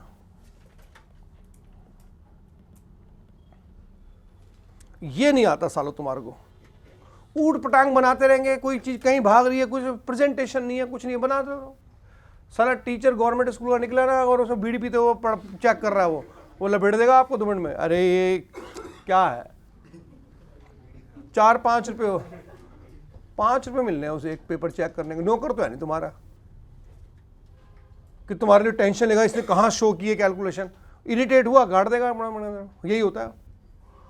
उन्हें ये कहा जाता है फेल मत करना, बस कोई बेहद ही नालायक हो करके दिखाओ सालों पास तो बात अलग है, वरना क्लियर इंस्ट्रक्शन होती है कि ऐसे बच्चों का करोगे क्या, इन्हें जान दो सालों को बाहर निकालो, इनको जहां मरी धक्के खाए जिंदगी में, हमें क्या रहने देना। क्लियर कर देते हैं वो। कोई इक्का दुक्के बिरले ही होते हैं जो साले पेपर ही खाली छोड़ा है, या कोई सलमान खान की स्टोरी लिखा है, या कोई बड़ा प्यार मोहब्बत का मारा हो तो बात अलग है। फिर टीचर कहता है भाई मैं इसका क्या करूँ, ये तो मेरी नौकरी खा जाएगा पास कर दिया तो फिर वो फेल कर देते हैं। वरना भाई उनको वो बड़े, उन्हें पता है 1 साल की वैल्यू क्या होती है, तो वो कहते हैं निकालो इसको, कोई बात पास तो कर ही दो। इसलिए पास होने की टेंशन नहीं है। पूरे मोहल्ले में ढोल बजेगा आपका कि 34 आए हैं, पास है हमारा बच्चा, 34 नंबर आए हैं इसके। तो अब क्या करेगा ये, अब क्या कर सकता है ये? 34 नंबर लाके बताओ ये बच्चा क्या करेगा? अच्छा चलो गले पे बैठ पाया, गले पे ये दिमाग ही नहीं है गले बैठने वाला। उल्टा कस्टमर और पूछेंगे अरे 34 है तो इसलिए बैठ गए, कुछ नहीं कर पाया तो चलो ये कर लिया। गले बैठना बुरी बात नहीं है, अच्छी बात है, बैठना चाहिए, बिजनेस करना चाहिए, लेकिन साला वो अलग चीज है, वो बिजनेस करने के दिमाग से आप बैठे। आप तो इसलिए बैठा दिए गए कि और कुछ करने लायक थे नहीं आप। आसान नहीं है बेटे, कहने की बात है लाला बनना, ऐसे ऐसी फिर जाती है। तो वो तो बेकार की बातें कर लो, जितनी मर्जी कर लो, लेकिन भाई आप अच्छे नंबर ला के बैठो दुकान पे तो चलो ठीक है, अच्छी बात है, आपने चूज किया। आपको आपका कोई चॉइस ही नहीं थी, आपको इसलिए बैठा दिया गया, तो ये तो गलत बात है। जब भी एनएफसी निकालते हैं उसको हमेशा किस रेशो में बांटते हैं? अब ये बताओ, ये बात क्या मैं रिटायरमेंट और डेथ में पढ़ा रहा हूँ? बात खत्म हो चुकी है। और न्यू पीएसआर में 2 ही बच्चे, 1:1 है न्यू पीएसआर। तो ये हाँ, इसी को डायरेक्ट हम करेंगे 2,95,000, यहां लिखो, यहां 2,95,000, 2,95,000 अब डालेंगे ना। अब टोटल मैच नहीं करेगा, अब टोटल मैच नहीं करा तो अब कैश डिफरेंस एडजस्ट होगा। और तुम्हें एक बढ़िया बता दूं, कैश का मीनिंग क्या है, सुनो इधर, देखो इधर, पढ़ो ये क्या लिखा। अभी मैं कैपिटल अकाउंट क्लोज करूंगा, देखना बी और सी में जो कैश का अमाउंट को टोटल करोगे वो इतना आएगा, कितना? तुमने पहले ही बोल दिया था कि 3,50,000 रुपए की जरूरत है इसको पेमेंट करने के लिए, और तो बी और सी अपने घर से 3,50,000 ही लाए होंगे। अभी क्वेश्चन करके देखते हैं, देखो उनका टोटल 350 बैठेगा। एग्जाम में ही पता चल जाएगा आपका आंसर सही है या नहीं। खैर इतना तुम्हारे पास टाइम ही नहीं होगा। 2,34 और 1,60,000। इधर का टोटल ज्यादा आ रहा है, इसका 20, इसका टोटल यहां आ रहा है 3,76,000, यहां का भी 376 आना चाहिए, पर डिफरेंस आ रहा है तो यहां लिखते हैं बाय कैश अकाउंट। 3,76,000 में से 2,60,000 माइनस, तो 1,16,000 रुपये ये बचा। अब सी भाई साहब से बात कर लेते हैं। 3,74,000 यहां लिखो, 3,74,000 में से ये माइनस करो, 2,34,000। आप इन दोनों का टोटल करके देखो, उतना ही बनेगा जितना हमें जरूरत थी। अब इसमें क्या है कि ये जो तरीका मैंने सिखाया है, इसमें एक्सटेंड करने की जरूरत नहीं है आपको, आप यहीं पे कर लोगे हिसाब किताब। एक्सटेंड करने वाला तरीका मतलब बेसिक बच्चों को सिखाया जाता है। जब पहली बार वो एडजस्टमेंट ऑफ कैपिटल करता है तब उसे ये बताना बड़ा मुश्किल होता है what is as capital after all adjustment, तो वो मीनिंग नहीं समझता, तब हम उसको तरीके को यूज करते हैं। पर क्योंकि अब आपके लिए मिनटों का खेल है, 1-1 मिनट का पेपर लेंदी होता है, छूटेगा, और इस क्लास में तो कई ऐसे बच्चे हैं इनका कम से कम 20 से 25 नंबर का छूट जाएगा, क्योंकि कंपेरेटिव स्टेटमेंट की परसेंटेज नहीं निकाल पाएंगे वो, ठीक है ना, तो वहीं मारे जाएंगे बेचारे। वो उन्हें ये समझ में आ रहा है कि 19 डिवाइडेड बाय 200 इंटू 100 कितना होता है, और एग्जामिनर एक आधी परसेंटेज ऐसी जरूर रख देता है, तो खेलने के लिए होता है वो संजीवनी वालों के साथ। हम संजीवनी बैच के बच्चों को यही बोलते हैं, तू सबसे पहला क्वेश्चन ही कंपेरेटिव का करेगा। क्यों? क्योंकि वो उसी में आधा पूरा घंटा लगा देता। एमसीक्यू बताओ, हम संजीवनी बैच के बच्चों को क्या एडवाइस करेंगे बताओ? बस तुझे नहीं करने, इसलिए रीडिंग टाइम में पढ़ियो ही मत उन्हें, और करना ही मत ये गलती। मैं ब्रह्मास्त्र के बच्चों को भी बात बोलता हूँ, कभी एमसीक्यू नहीं पढ़ने चाहिए, क्योंकि वो मल्टीपल होते हैं, हर अलग अलग डिफरेंट से पूछ रहा होता है, दिमाग पजल हो जाता है, खराब कर देता है वो। तो संजीवनी को पास करने का सबसे बढ़िया तरीका तो 20 नंबर के तो एमसीक्यू है। चल मान ले तूने 10 कर ली, 10 नंबर तो आए तेरे, 10 तो वो हो गए तेरे। 4 नंबर क्या हो गया? कंपेरेटिव, 4 में से 2 आए, क्योंकि 2 तो कर नहीं पाया, गलती करेगा कहीं ना कहीं, टोटल अपनी गड़बड़ कर देगा। 10 तो कितने हो गए? 12 नंबर। अब उसे दिलाने 8 नंबर और दिलाने। तो ये जो क्वेश्चन इनमें कुछ तो ठीक कर ही लेगा, आधा रिवैल्यूएशन कौन ठीक कर लेगा, आधा कैपिटल टीचर में फॉर्मेट को देगा 2 नंबर। अरे हाँ है ना, इतना बड़ा क्वेश्चन करके आएगा, माना सब गलत है इसमें, ना रिवैल्यूएशन अकाउंट का प्रॉफिट ठीक है, ना रिजर्व, ना ओल्ड पीएसआर, ना सैक्रिफाइस, ना गेनिंग। लेकिन वो बीटे तो सोचेगा सही क्या करूंगा इसका, इतने नंबर में कितने दूं इसको, तो 2 नंबर तो देगा बेचारा। हो गए 6-7 नंबर, 8 नंबर आपको जुगाड़ हो जाएगा किसी रिजल्ट वाले दिन आप खुश हो गए, क्या हम पास हैं फाइनली, अब हम लोग पास हो गए, अब हमें स्कूल नहीं जाना, now we are educated person, हमें जरूरत ही नहीं है अब एजुकेशन की। हमने जिंदगी की हर जंग को जीत लिया, अब तो पास तो हो जाओगे आप, उसकी टेंशन ना लो आप। पहले बताओ तुम्हें ये समझ में आया? अब एक बहुत बड़ी चीज सिखाता हूं। इस क्वेश्चन में एग्जामिनर ने एक बार क्या किया साहब, क्वेश्चन की शक्ल ही बदल दी उसने। बताओ मेरे इस क्वेश्चन में, यही समझा रहा हूं, मिनिमम बैंक बैलेंस कितना है, और टर्निंग पॉइंट ये था 1,50,000। इस बार उसने मिनिमम बैंक बैलेंस 1,50,000 कर दिया। अब मेरे सामने एक नई टेंशन खड़ी हुई थी। क्या? सुनो सुन लो प्रभु जी, क्योंकि टेस्ट में तो आप करोगे नहीं और यहाँ ज्ञान झाड़ोगे आप। ज्ञान झाड़ना बड़ा आसान है इस टाइम पे, मतलब बच्चे क्या बोलते हैं हाँ, और जब उसे क्वेश्चन दे दो तो फिर तो उड़ जाते हैं उसके। टेस्ट में फिर वो बार बार ऐसे हाथ खड़ा करता है। तो देखना एक बार थोड़ा सा बता दो, एक बार थोड़ा ऐसे ही तो क्वेश्चन है वो। क्वेश्चन पूरा का पूरा टफ थोड़ा होता है, उसमें एक आधा पॉइंट तो डाला होता है हमने, और वो एक आधा पॉइंट ही पूछ रहा होता है। कह रहे सर एक ही पॉइंट तो पूछा था आपसे, बाकी तो मुझे आता ही था। अब बिल्डिंग इंक्रीज बाय 10 लाख ये तुझे आता था, बिल्डिंग अंडर वैल्यूड बाय 10% ये तेरे को नहीं आता था। तो रो अपनी किस्मत को, हम क्या करें? सुनो एक मिनट मेरे को बोलने दो पहले। अगर वो मिनिमम बैंक बैलेंस 1,50,000, तुम्हारे बैंक में बैलेंस शीट में 60,000 रुपए कैश पड़ा हुआ है, हाँ है ना? तो मैंने ये कही यहां पे मैं लेस करूंगा, बोलो हाँ है ना? पर कह रहे सर लेस कैसे करोगे, बैलेंस तो 60,000 है और आपसे कहा कितना गया, कितना और रखना है 1,00,000। तो बताओ तुम बैंक में से एक भी रुपया निकाल सकते हो? नहीं। उल्टा बैंक पैसे मांग रहा है आपसे, वैसे 90 और ले आओ। तो हमने एक तो पेमेंट करनी है इसको, कितने पैसे की बताओ? अब लेस करने गए कैश और बैंक, तो वो लेस करने की पावर ही नहीं है हमारे पास, इसलिए इस बार यहां लेस का अमाउंट 0 हो जाएगा। बोलो हाँ है ना? अच्छा अब ये बताओ कि चलो लेस का अमाउंट 0 भी हो गया, तो इसको पैसे अमाउंट रिक्वायर्ड टू पे टू, एक को देने के लिए कितने पैसे चाहिए? तो एक तो चाहिए 390, और बताओ बैंक में मिनिमम बैलेंस करने के लिए कितने चाहिए? वो 90,000 और ऐड कर देगा इसके अंदर। वो बताओ यहां पर कितना पैसा ऐड करेगा वो? इतना ड्रामेबाज होता है एग्जामिनर सीबीएसई। आपकी किस्मत बहुत अच्छी है, पर इस साल का पता नहीं क्यों, क्योंकि पिछले ना 2 साल से 2020 का ना असर दिख रहा था कोरोना का। वरना सीबीएसई ऐसे ऐसे पेपर सेट करता है कि रुला देता था पहले, पर कोरोना टाइम में उन्हें कहा गया कि अरे अरे बच्चे ऑनलाइन पढ़े, बेचारे ये ऑनलाइन पढ़े बच्चे, ऐसा मत करो, रहम करो इन पे। आप पिछले 2 साल के पेपर उठा के देखो, टुच्चे पेपर हैं। और अगर हिम्मत हो तो 2020 से पहले के पेपर उठा के देखना, आपको रोना निकाल देगा वो सीबीएसई। आप कैश फ्लो स्टेटमेंट का क्वेश्चन ही देख कर जाओगे, 3 पेज 2.5 पेज में क्वेश्चन है कैश फ्लो स्टेटमेंट का।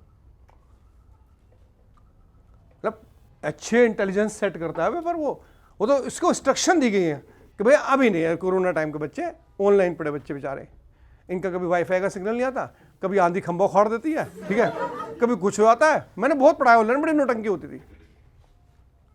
फिर बाद में हमने कैमरे ऑन करवाना शुरू किया तो किसी कैमरे में धुआं ही धुआं आ रहा है, ठीक है, क्यों बैठा हुआ है कुछ, मतलब अजीब क्या पढ़ाई होनी है वो, उसे तो पढ़ाई नहीं कह सकते हम।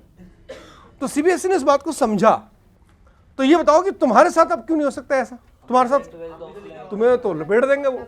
अगर कहीं उनकी याददाश्त वापस आ गई कि साले हमें हुआ क्या, अब तो कोरोना नहीं है, अब हम पेपर वैसे सेट करेंगे। 2017 का पेपर था, सेंट्रल स्कूल के टीचर ने सेट किया था, 3 महीने के लिए सस्पेंड कर दिया था। कैसा पेपर सेट कर दिया? वैसे आपने ये तो आप ही करके दिखा दो, आप 3 घंटे के अंदर। ये सीबीएसई की टारगेट है, ऐसे ऐसे पेपर बनाने में माहिर है वो तो अब से रोका गया है कि भाई रुक जाओ भाई, इन बच्चों के लिए नहीं, इन बच्चों के लिए नहीं। अगर मान लो वो हट गया, अब ये बताएंगे तो है नहीं कि हमने वो अब तो सही सेट करेंगे। आप सीबीएसई के इस बार का सैंपल पेपर देख के उसका आइडिया लगा लो उसने कैसे सेट किया, एक और दूसरा निकाला उसका, तो आप देख के हिल जाओगे सारे। तो अगर उसने कहीं उसके आसपास भी आपका पेपर सेट कर दिया तो 34 कंफर्म है। रामबान की भी,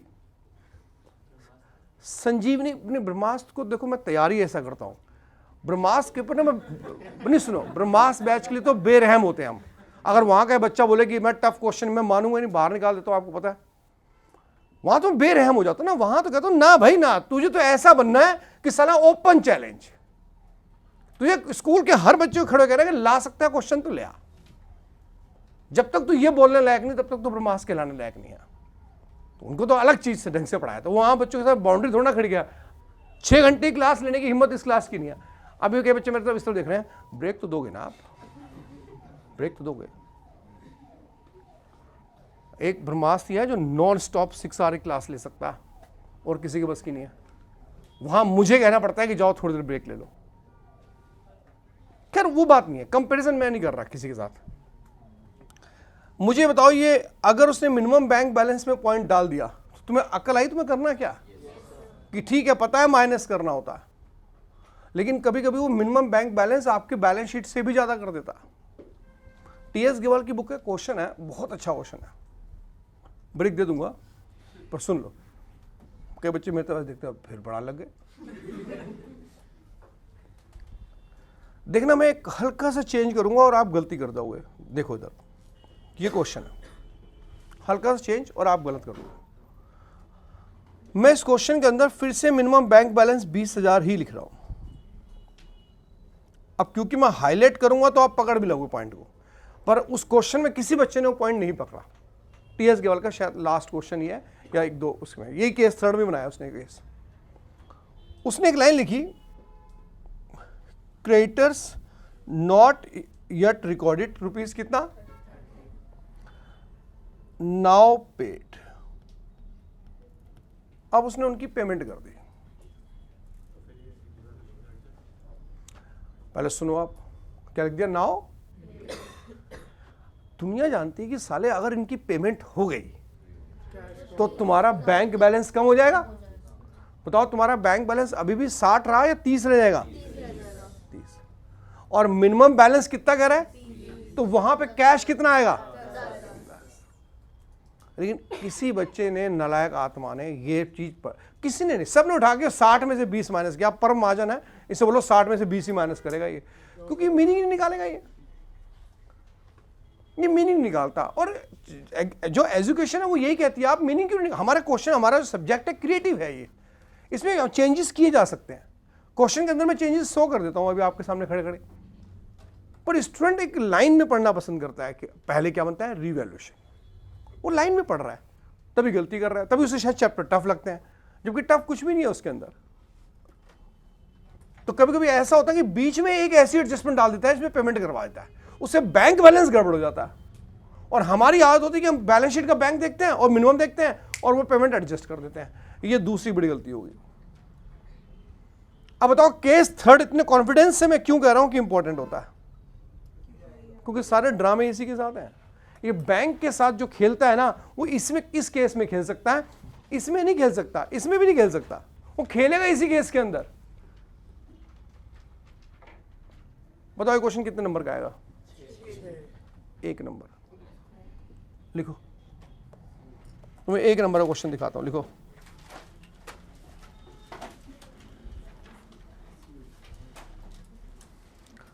ए बी सी 3 पार्टनर है।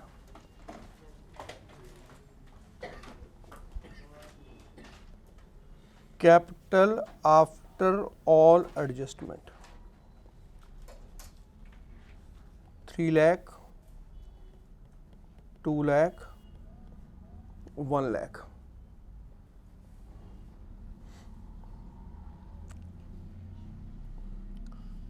B is to be paid through cash brought in by A and C in such a way by which their capital should be in their new PSR. इस line का क्या मतलब है? Adjustment of capital question है। और ये कैसे पता कि केस 3 है? क्योंकि लैंग्वेज लिखी साले की, बी को पेमेंट करने के लिए और सी अपने घर से क्या लाएंगे, टूर को समझ नहीं आएगा। मतलब ये लिखा है कि ये जो नए फर्म में अपनी कैपिटल रखे हैं वो किस में रखेंगे, न्यू। जो लास्ट क्लास में बच्चे नहीं थे उन्हें ये लैंग्वेज बिल्कुल भी समझ में नहीं आएगी। उनको लगेगा कि ये एक लाइन है जो कहीं जा रही है और ये लाइन यहाँ पे आके खत्म हो गई, ए और सी। और ये बोर्ड में भी ऐसे ही करेंगे, एक लाइन खींच के आएंगे। सुनो इधर, 1 मार्कर क्वेश्चन है, फिर वही घटिया बात पूछ रहा है, ब्रॉट इन और पेड वाली बात। कर सकते हो उसे? करो। अच्छा PSR तो गिवन ही नहीं है, तो सीधी बात है, PSR नहीं बताएगा तो इक्वल मानी जाएगी।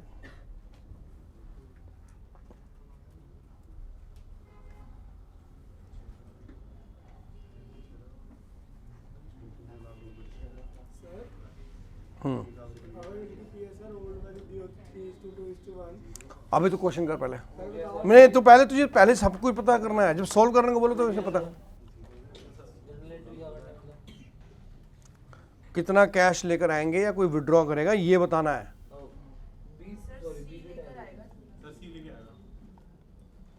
चलिए, जो बच्चे कह रहे हैं कि सर पैसे सॉल्यूशन करने के दिए थे आपको, हमसे सॉल्यूशन करवाओ, इस बात के पैसे नहीं थे।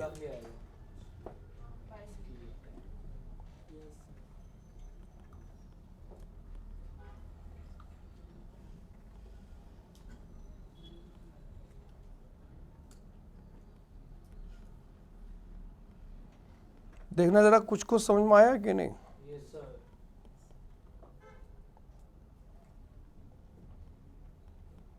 चलो NFC आगे लिखते हैं, नहीं वरना ये ड्रामेबाज गड़बड़ कर लेंगे। 1 लाख रुपए की कैप बी लेकर आएगा, और ये कितने रुपए लेकर आएगा? 2 लाख। अच्छा सॉरी, बी रिटायर हुआ है। अच्छा, एक मिनट, बी रिटायर हुआ है तो 2 लाख ले आएगा।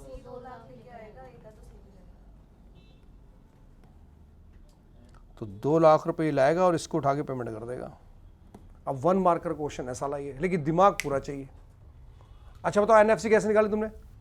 पहले 20 कैपिटल सी, फिर एक ही कैपिटल लेस बैंक बैलेंस था ही नहीं, तो ऐड, तीनों का टोटल करते हैं NFC आ गई 6 लाख। बात जरा सी है।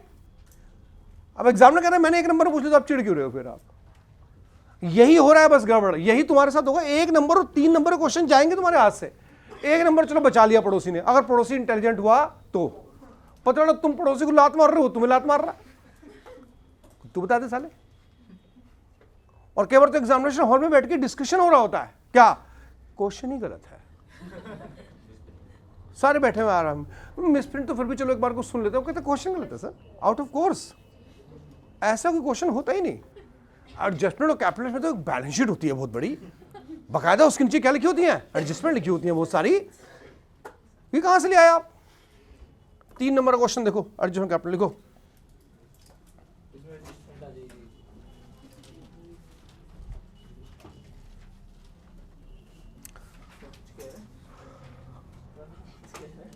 ये लिख ले, चल तेरे को जाना तो चले जा, कोई बात नहीं। इसको पढ़ने जाना है बेचारे को, कह रही यहाँ बैठ के टाइम बर्बाद करके क्या फायदा, कहीं जाके पढ़ तो लूँ।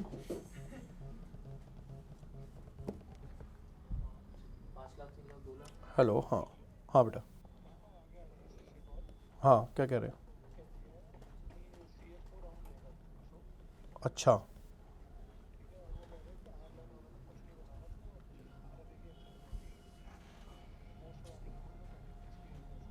हम्म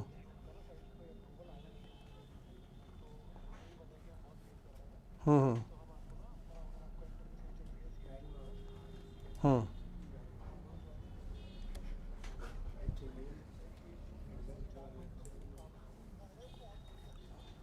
अच्छा अच्छा अच्छा अच्छा अच्छा अच्छा,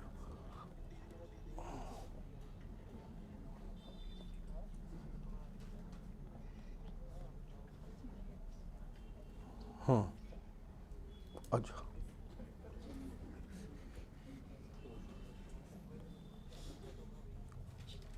तो CFO कहाँ का है वो? चलो ठीक है, कोई बात नहीं, देखते हैं।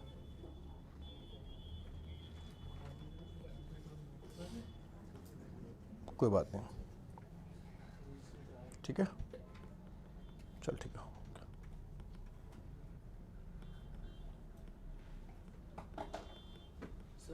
इसमें रेशियो कोई दे देना 1:1 में, फिर वो जनरल रिजर्व के पंगे आ जाएंगे।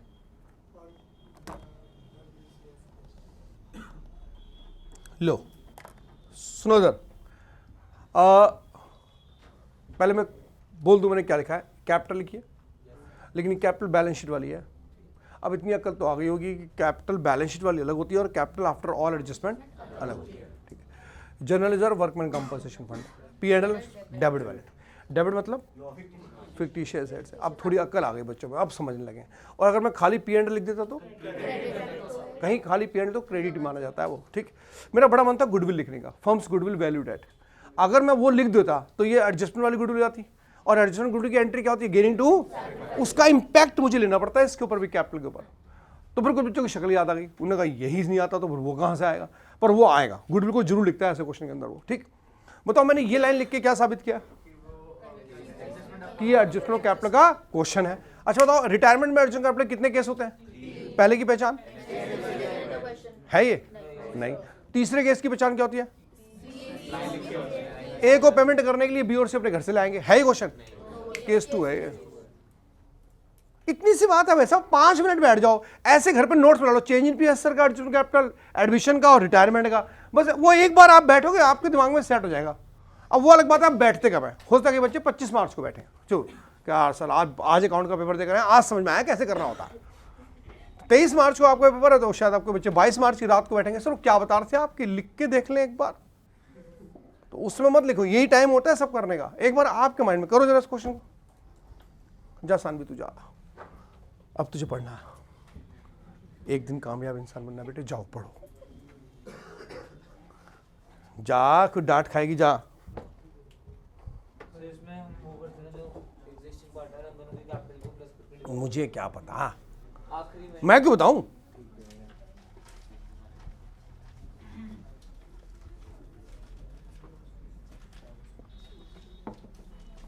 जो बच्चे थोड़े अपने आप को समझते हैं कि हाँ वो तैयार हैं, वो कोशिश करें, सोल्व तो मैं भी करूंगा ही। डन।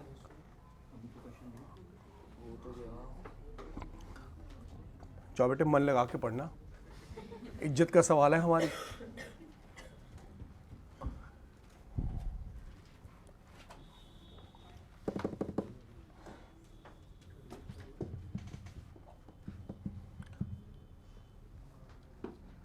नमन बढ़िया है आज, नमन अच्छा बच्चा है,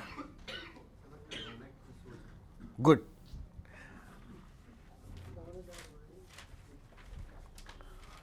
मैं अभी पूरा सॉल्व कर दूंगा, आप सभी कॉपी कर सकते हैं। मैं सिर्फ उन बच्चों के लिए थोड़ा होल्ड पे हूं जो थोड़ा बहुत दिमाग लगा लेते हैं, तो वो देखें, अगर कर पा रहे तो ठीक है, नहीं तो फिर मैं तो कर ही रहा हूं अभी।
इसके बाद अब वर्किंग कंपनसेशन 25,000, 18,000, 10,000। फिर P&L 30, 18, 12 नेगेटिव है।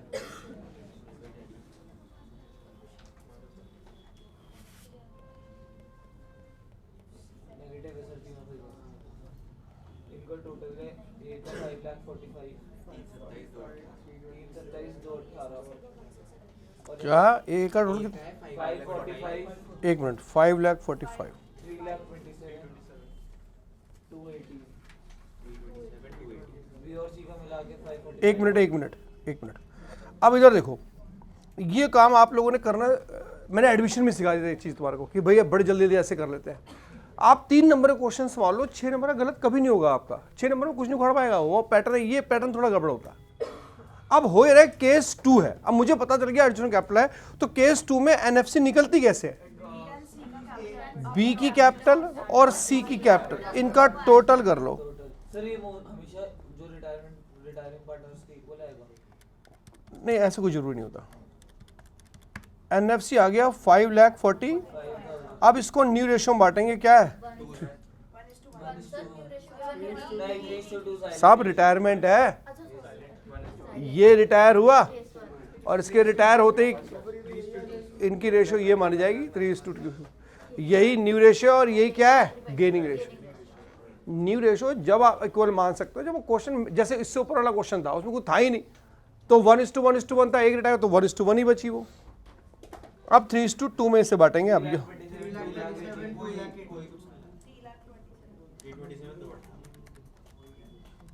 ये यार है